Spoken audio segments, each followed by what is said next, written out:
Test 4. This is the IELTS listening test. You will hear a number of different recordings, and you will have to answer questions on what you hear. There will be time for you to read the instructions and questions, and you will have a chance to check your work. All the recordings will be played once only. The test is in 4 parts. At the end of the test, you will be given 10 minutes to transfer your answers to an answer sheet. Now turn to Part 1.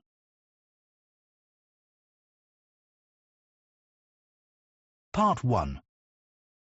You will hear a man asking a friend for advice on things to do in the city with a family of visitors. First, you have some time to look at questions 1 to 6.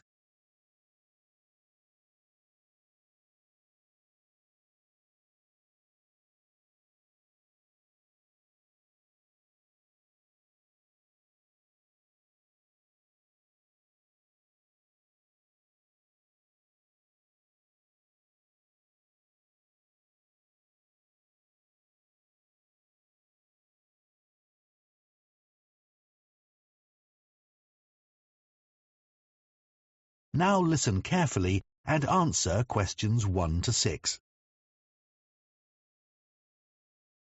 Sandra, I seem to remember you had some family visitors staying with you recently. Yeah, that's right. My brother and his family were here a couple of months ago. Okay, good. Well, I wanted to ask your advice. I've got my cousin and her family visiting next month, and as I don't have kids, I've no idea where to take them. Right. What about accommodation? Are they going to stay with you in your flat? No, thankfully. There wouldn't be room. My cousin wants me to recommend a hotel. Do you know anywhere? Yes, I do actually. I always recommend people stay at the King's Hotel. Where's that near? It's about 5 minutes walk from Murray Station, so nice and central. It's actually on George Street. Oh, yes, I know. I think they're on quite a tight budget, so how much roughly is it to stay there? If you book a family room, it's about £125 per night. My brother paid for 2 double rooms in the end, and I think that was around £95 for each room. Oh, that's not too bad. So how old are your cousin's kids? 12 and 9. So I want to organise some trips while they're here. I was thinking of doing a bus tour of the city centre, as none of them have been here before. Those bus tours are quite expensive. I think it's better to do a walking tour. It gives you a much better feel for the city. There's one that starts from Colton Square. It takes a couple of hours and doesn't cost that much. Sounds good. I'll look that up, thanks. If the weather's nice, one thing you could do is visit the old fort. You could get there by boat. The whole trip takes half a day. That's a really good idea. I'd like to do that myself. And if the weather's bad, I was thinking they could go to the Science Museum. But maybe they could do that when I'm at work. Yeah, don't forget, it's closed on Mondays. They're here from Saturday for 4 nights, so Tuesday would be best, I think. And it won't be so crowded then.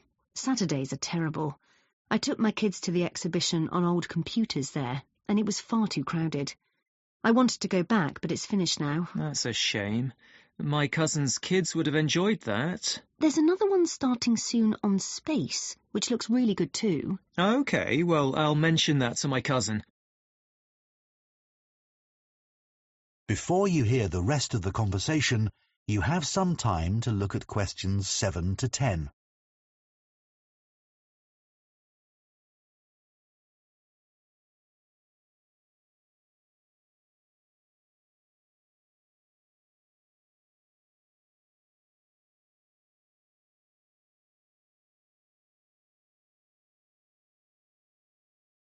Now listen and answer questions 7 to 10. Have you thought about where to take them to eat? Well, I really like all the food stalls at Clacton Market. My cousin's vegetarian. I know it's one of the best places for that kind of food. Definitely, and there'll be loads of choice for the kids too. You need to get there quite early though. At the weekend, most of the stores stop serving lunch at 2:30. Good point. It's all going to need careful planning. My cousin said she'd love to take the kids to a show at the theatre, but tickets are so expensive. I know. But you can get some good deals if you book online with bargaintickets.com for the following day. On some seats, there's a 75% discount. Really? Mm. I must try and get some. Yeah. There are lots of things you can do for free as well. No need to spend a fortune. Like what? They're coming next month, right? Mm. Well, check and see if it's the same weekend as the Roots Music Festival in Blakewell Gardens. ROOTS? Yeah, check it out online. It's always a family-friendly event, and there's no entry charge. That sounds perfect. And if you're in Blakewell Gardens, climb Telegraph Hill. You'll be able to look right down on the port. Everyone's always really impressed because it's so huge. Oh yeah, I've been meaning to do that for ages. I've heard the view's amazing. Yeah, it's really worth the effort. Well, that's given me loads of ideas. Thanks so much. That is the end of part 1. You now have 1 minute to check your answers to part 1.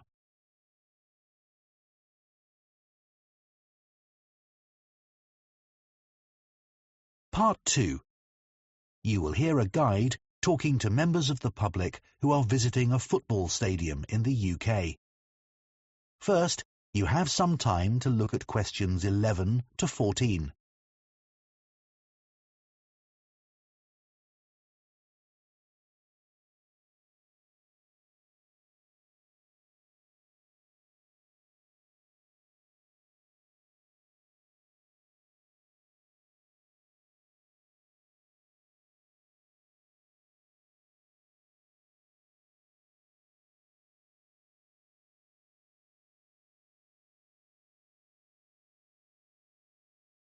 Now listen carefully and answer questions 11 to 14. Good morning and welcome to City Football Club.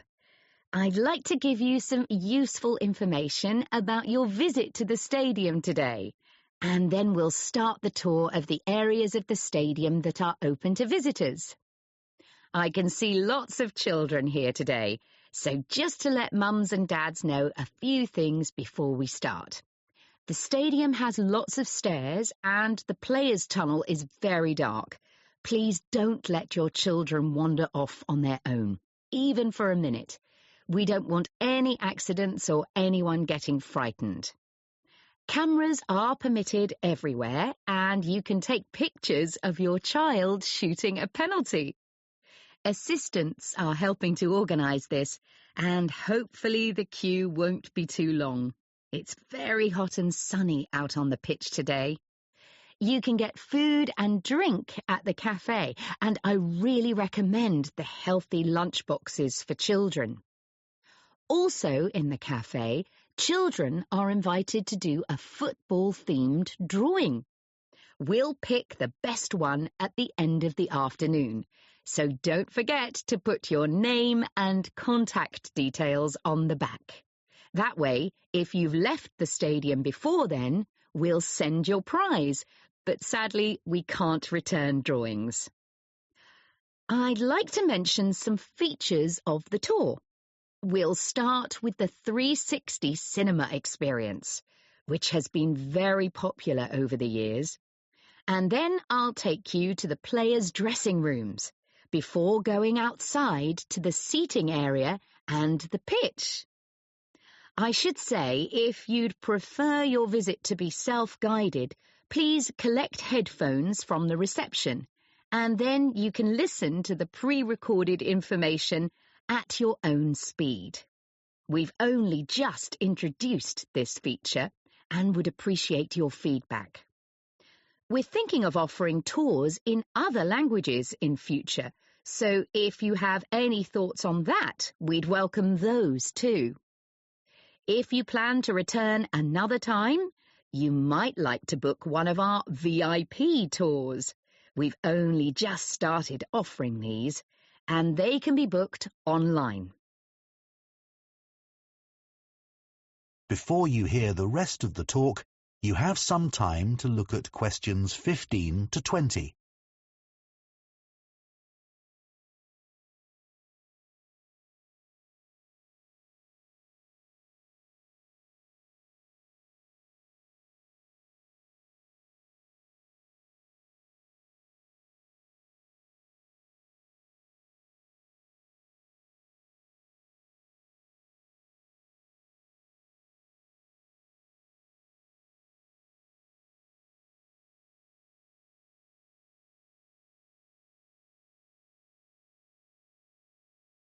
Now listen and answer questions 15 to 20. Now, the stadium you see today was built in 1989 as part of a 3-year redevelopment project. While that project was going on, the team had to play its matches at the ground of another club. Apart from that, the club has been here on this site since 1870. As some of you may know, that was the start of a really important decade in the history of football in this country. For example, 1870 was also the year that football teams started to include a player whose role it was to guard the goal. It's hard to imagine what the game must have been like without someone in that position, isn't it? In 1872 and 73, many other clubs were established, both here and abroad. And the following year, in 1874, referees were allowed to send players off if they committed certain offences. And also in that year, teams started having to swap ends at half-time. One fact I was interested to discover was that in early football games, the aim was for the scorer to get the ball between 2 flag posts, and later between sticks joined at the top with a piece of tape. In 1875, that tape was replaced with the solid crossbar that we're familiar with today. 1877 saw the founding of further new clubs, and the history books tell us that in the same year, all the clubs decided to set a limit of 90 minutes for each match. Before that, it was a more casual arrangement, and this sometimes caused huge arguments, and sometimes fights during matches, when one team called the end of the game and the other team wanted to play on to try and score a winning goal. By 1878, the number of teams in the Football League increased again. In addition, referees started using whistles and electric lamps were installed on certain pitches. This was a significant change, as games could then be played in the evenings all year round. In 1880, clubs began to charge fans for admission to games, even though players were still amateurs and had other proper jobs. That's hard to imagine in the modern professional game, where top players earn significant sums of money from both playing and commercial activities. That is the end of part 2. You now have 30 seconds to check your answers to part 2.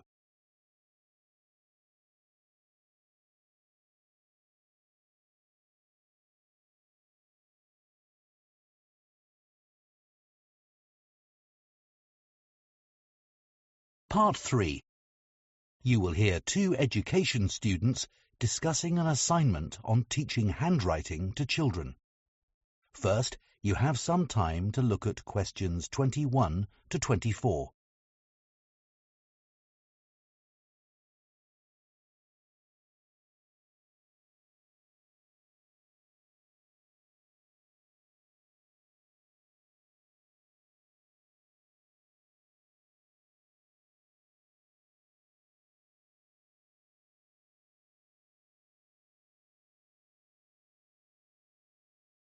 Now listen carefully and answer questions 21 to 24. How are you getting on with the assignment on handwriting? Not too bad. I hadn't realised that children benefit in so many ways from learning to write. It's such an important skill, and yet most people think handwriting is less important than in the past because people hardly ever write by hand these days. Yes, and all the evidence suggests children should learn to write by hand before they learn to type, not least because it helps their memory. That's right. The physical act of writing helps children to remember letters. That seems pretty obvious when you think about it. What's less obvious is how it helps develop their concentration. They have to sit still and focus on one thing. Yeah, that aspect of handwriting had never occurred to me before. Same here. I'm not sure I understand how it improves children's imagination, though. Well, there was that study which showed that primary-aged children generated more ideas when they were writing by hand than using a keyboard. I would have guessed that would be the case. Yeah. I'd never associated spatial awareness with handwriting either. I thought spatial awareness was more to do with knowing where you are in relation to objects or other people. I thought that too. But good spatial awareness is essential for writing because you have to space words correctly. It's not just fine motor skills that improve through writing, as I'd always assumed. Handwriting is so much harder for children with dyspraxia, who have problems coordinating movement. It's good there are lots of things you can do in the classroom to help them. They need so much more support with letter formation. You need to play lots of games to help them distinguish letter shapes. It takes a lot of patience. Yeah, I like the idea of using one of those pens that lights up if you press too hard. That seems like a really simple solution. Yes, absolutely. I'm not sure there's much you can do about children with dyspraxia writing very slowly. It's more important to focus on accuracy, and as they get more confident, I think they eventually speed up. One quite simple thing you can do is to use grid paper. So they write each letter in a box, and that trains them to space the letters correctly. Indeed, that's more important for legibility than trying to get them to write in a straight line. Before you hear the rest of the discussion, you have some time to look at questions 25 to 30.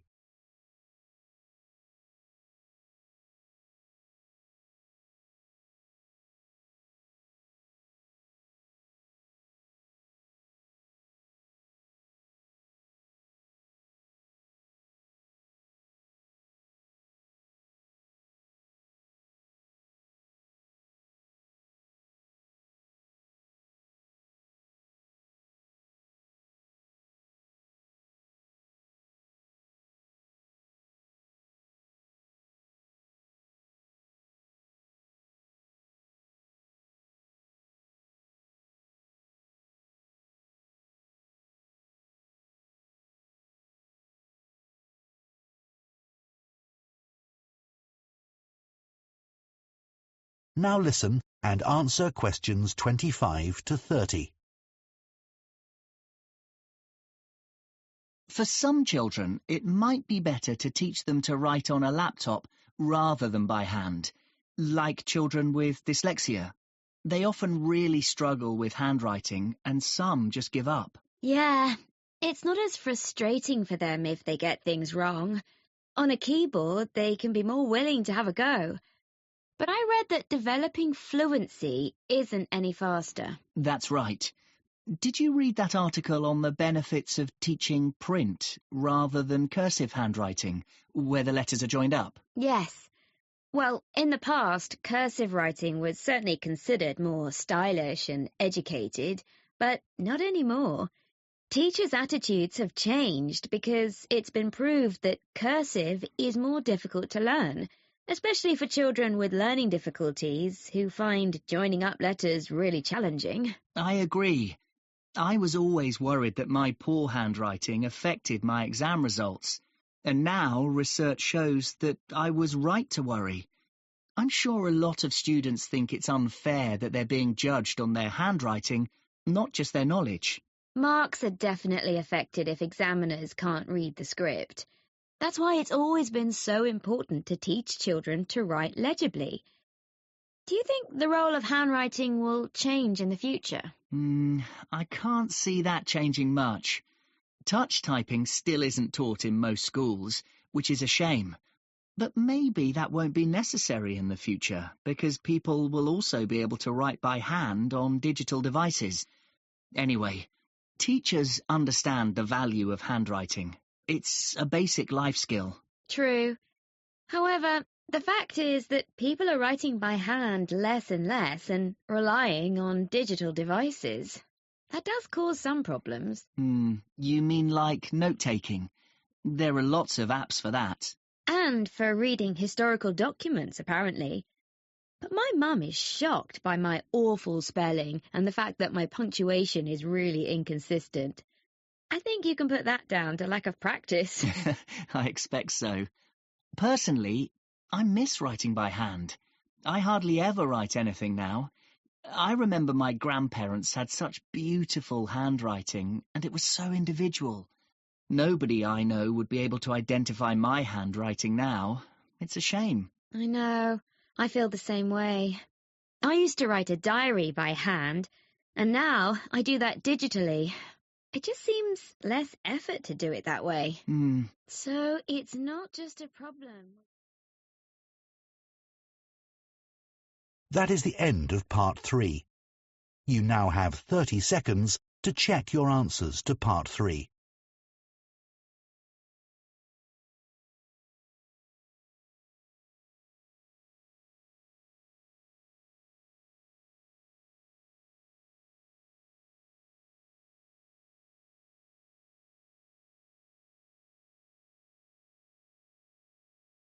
Part 4. You will hear part of an environmental science lecture about the impact of birds of prey on a farming community in Africa. First, you have some time to look at questions 31 to 40.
Now listen carefully and answer questions 31 to 40. We've been looking at different types of conflicts that may arise between wildlife and humans at the boundaries of protected areas, such as national parks and animal sanctuaries.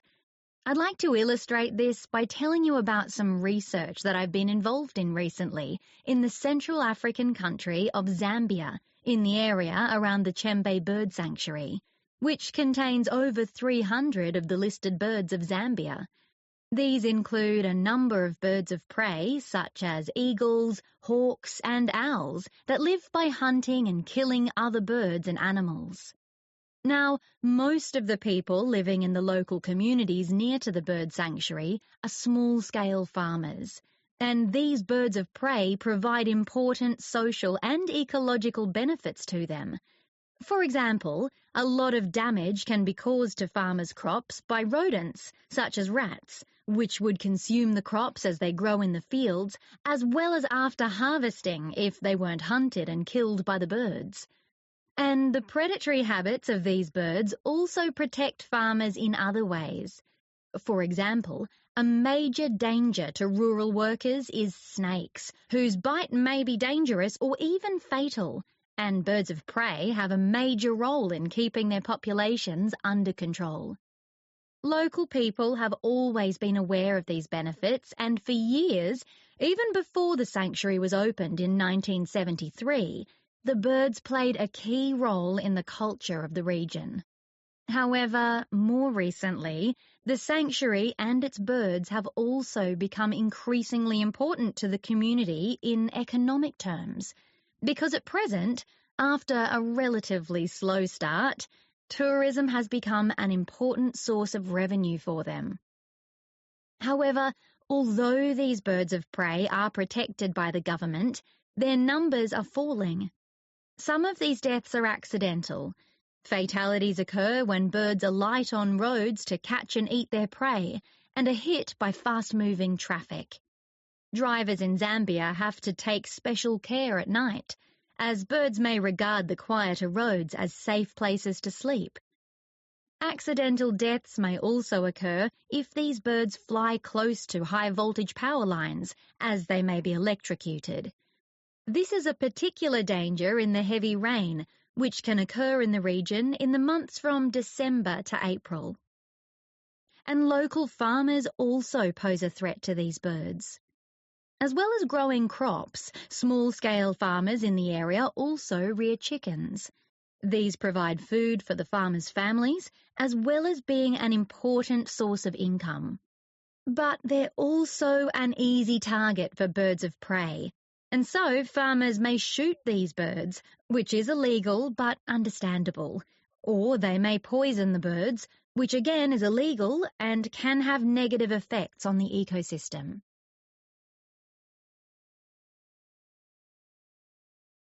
So, how else can farmers protect their chickens from birds of prey? Some people believe that to prevent the predators from settling near the area where the chickens are kept, it's best to keep this area free from vegetation. But in fact, this is counterproductive, as it means the chickens have no cover to hide in, and they'll be easier for the birds to see. Another possibility would be to prevent the chickens from going outside at all, and to keep them safe from predators inside a building. But this would cost far too much to be a practical solution. Nearly all the farmers reported that they spent a lot of time and effort trying to frighten off the birds of prey without actually harming them. Most of the farmers had at least one dog and said this was a big help at scaring away the predators. Some of the farmers also reported that during the breeding season, when the chickens were particularly vulnerable, they encouraged their children to watch over the chickens and to hit pans with a metal spoon so that the resulting noise would succeed in driving away birds that were trying to seize the young chicks. None of these methods was 100% effective, so as a result, the village people told us that rather than just using one method, they were forced to use a combination for them to have any effect. And even so, these birds of prey remain a major threat to the chickens' survival and cause considerable economic loss to farmers. So we looked at the possibility of a longer-term solution to... That is the end of Part 4. You now have 1 minute to check your answers to Part 4.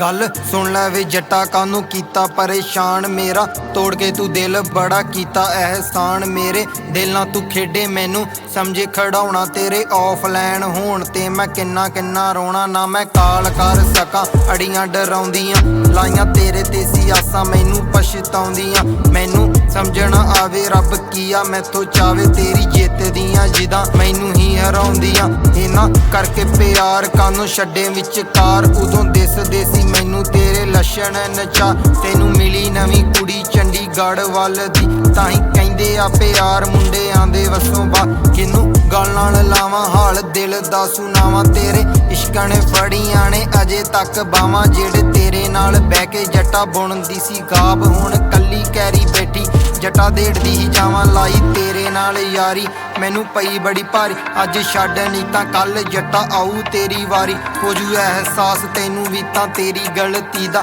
ਆਹ ਕਮਲੇ ਜੇ ਦੇਲੇ ਉੱਤੇ ਸੱਟ ਜਿਹੜੀ ਮਾਰੀ ਜਦੋਂ ਲਿਖਦਾ ਤੇ ਗਾਉਂਦਾ ਤਾਂ ਹੀ ਹੁੰਦੀ ਸ਼ਾਵਾ ਸ਼ਾਵਾ ਤੇਰੇ ਪਿਆਰ ਵਾਲੇ ਚੱਕਰਾਂ ਚੋਂ ਫੇਲ ਹੋਇਆ ਬਾਵਾ ਤੇਰੇ ਨਾਲ ਲੰਗੇ ਪਲ ਜਦੋਂ ਯਾਦ ਆਉਂਦੇ ਮੈਨੂੰ ਸੱਚੀ ਦਿਲ ਵਿੱਚੋਂ ਨਿਕਲਦਾ ਅੱਗ ਵਾਲਾ ਲਾਵਾ ਤੇਰੇ ਸੁਪਨੇ ਵੀ ਆਉਣ ਰਾਤੀ ਸੁੱਤੀ ਨੂੰ ਉਠਾਉਣ ਯਾਦਾਂ ਤੇਰੀਆਂ ਫੇ ਆ ਕੇ ਮੇਰੀ ਅੱਖਾਂ ਨੂੰ ਰਵਾਉਣ ਜੱਟੀ ਦਿਲ ਦੀ ਆ ਸਾਫ ਨਾ ਹੀ ਮੰਗੇ ਇਨਸਾਫ ਜੇ ਤੂੰ ਮੁੜ ਕੇ ਵੀ ਆਵੇ ਜੱਟਾ ਕਰ ਦੀ ਨਾ ਮਾਫ ਤਾਂ ਹੀ ਕੁੜੀਆਂ ਨੂੰ ਕਹਾਂ ਥੋੜਾ ਗੌਰ ਨਾਲ ਸੁਣ ਜੇ ਚੁਣਨਾ ਆ ਮੁੰਡਾ ਥੋੜਾ ਪਰਖ ਕੇ ਚੁਣ ਪਹਾੜ ਜਿੱਡੀ ਜ਼ਿੰਦਗੀ ਦੇ ਔਖੇ ਬੜੇ ਮੁੰਡੇ ਕਰਦੇ ਪਿਆਰ ਘੱਟ ਜ਼ਿਆਦਾ ਬੇਵਫਾ